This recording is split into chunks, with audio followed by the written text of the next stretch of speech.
নমস্কার বন্ধুরা, আমি পূজা। আজ আমি নিয়ে আসলাম পনিরের একটা সুন্দর রেসিপি নিয়ে। আজকের পনিরটা কিন্তু সম্পূর্ণ নিরামিষ পদ্ধতিতে বানানো, কোনো রকম পেঁয়াজ রসুন ছাড়াই।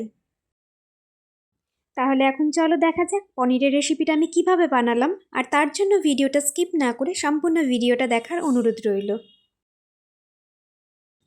আমি প্রথমে এখানে 200 গ্রাম পনির নিয়েছি, আর পনিরগুলো আমি নিজের ইচ্ছে মতো সাইজে টুকরো করে কেটে নিচ্ছি। আপনারাও কিন্তু আপনাদের ইচ্ছে মতো সাইজে পনিরের টুকরোগুলো কেটে নিতে পারেন।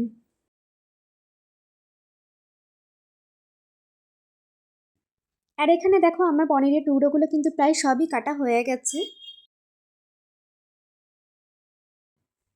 এখন কিন্তু আমি সমস্ত পনিরের টুকরোগুলোর মধ্যে সামান্য একটু লবণ আর সামান্য একটু হলুদ গুঁড়ো মিশিয়ে নেব।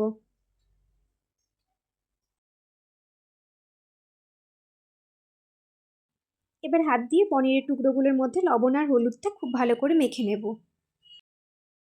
আর তারপরে দেখো আমার পনিরটা বানানোর জন্য যে মশলাটা লাগবে সেই মশলাটা কিন্তু আমি রেডি করে নেব। তো প্রথমেই আমি একটা বাটিতে টমেটোর কাঁচা লঙ্কা পেস্ট করে নিয়েছি সামান্য একটু আদা, সামান্য একটু জিরের গুঁড়ো আর অল্প একটু ধনের গুঁড়ো। আর এই মশলার মধ্যে আমি অ্যাড করে নিলাম অল্প একটু লবণ আর অল্প একটু হলুদ। এখন কিন্তু আমি একটা চামচের সাহায্যে সব মশলাটা মিক্স করে রেখে দিলাম। আর অন্যদিকে আমি দেখো একটা ছোট মিক্সিং জার নিয়েছি, আর জারের মধ্যে দিয়ে দিলাম অল্প একটু চালমগজ। চালমগজটা আমি ধুয়ে আধ ঘন্টার জন্য ভিজিয়ে রেখেছিলাম। এখন এই চালমগজটা আমি বেটে নেব। এখন দেখো অন্যদিকে গ্যাস ওভেনের মধ্যে আমি একটা কড়াই বসিয়ে দিয়েছি, আর কড়াইয়ের মধ্যে কিন্তু আমি বেশ খানিকটা সর্ষের তেল দিয়ে দিলাম। আর তেলটা বেশ গরম হতেই আগে থেকে কেটে রাখা পনিরের টুকরোগুলো তেলের মধ্যে দিয়ে দিলাম এক এক করে। এখন গ্যাসের ফ্লেমটা মিডিয়াম টু হাইতে রেখে পনিরগুলো কিন্তু আমি বেশ একটু লাল করে ভেজে নেব। আমার এখানে পনিরগুলো কিন্তু একটা সাইড একটু বেশি লাল করে ভাজা হয়ে গেছে, আপনারা চাইলে আরেকটু কম ভাজতে পারেন।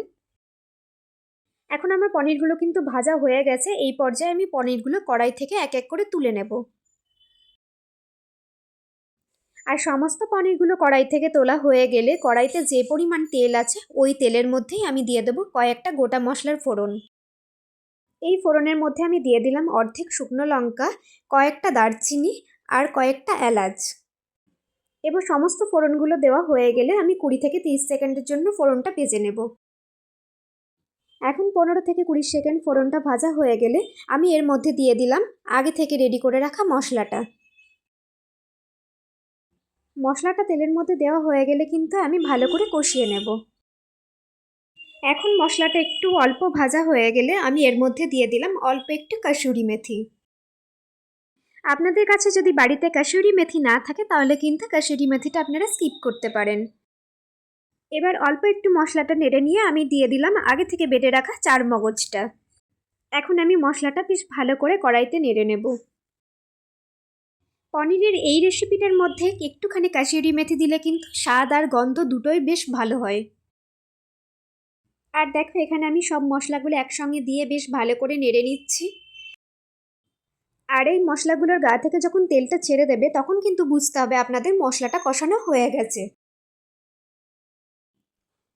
কড়াইতে দিয়ে মশলাটা মোটামুটি 5 থেকে 7 মিনিট নেড়ে নিলেই কিন্তু মশলাটা প্রায় রেডি হয়ে যাবে।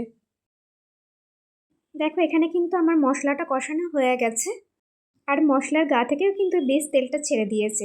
এই পর্যায়ে আমি দিয়ে দেবো সামান্য একটু জল। এখন গ্যাসের ফ্লেমটা হাই করে আমি মশলাটা কিন্তু ভালো করে মিশিয়ে নেব। এখন ঝোলটা ফুটে আসলেই আমি এর মধ্যে দিয়ে দেবো আগে থেকে ভেজে রাখা পনিরের টুকরোগুলো। তো আমার ঝোলটা বেশ ফুটে গেছে, এর মধ্যে আমি দিয়ে দিচ্ছি আগে থেকে ভেজে রাখা পনিরের টুকরোগুলো।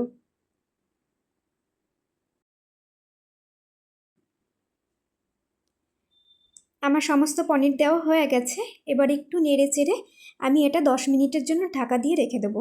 আর গ্যাসের ফ্লেমটা কিন্তু আমি কমিয়ে দেব। আপনারা তো বাড়িতে অনেকভাবে পনির রান্না করে খেয়েছেন, এভাবে একবার রান্না করে খাবেন, দেখবেন অসাধারণ লাগবে। ভাত, রুটি, লুচি, পরোটা সবের সঙ্গে কিন্তু এই পনিরটা অসাধারণ ভালো যায়।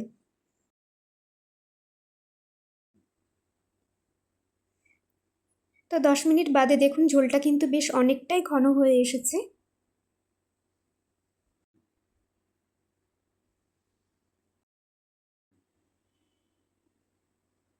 এবার এই পর্যায়ে কিন্তু আমি পনিরটা নামিয়ে নেব।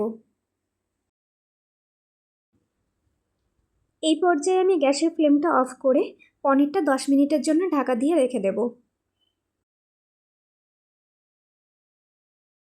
আর 10 মিনিট বাদে দেখো আমি পনিরটা কড়াই থেকে অন্য একটা বাটিতে ঢেলে নিয়েছি।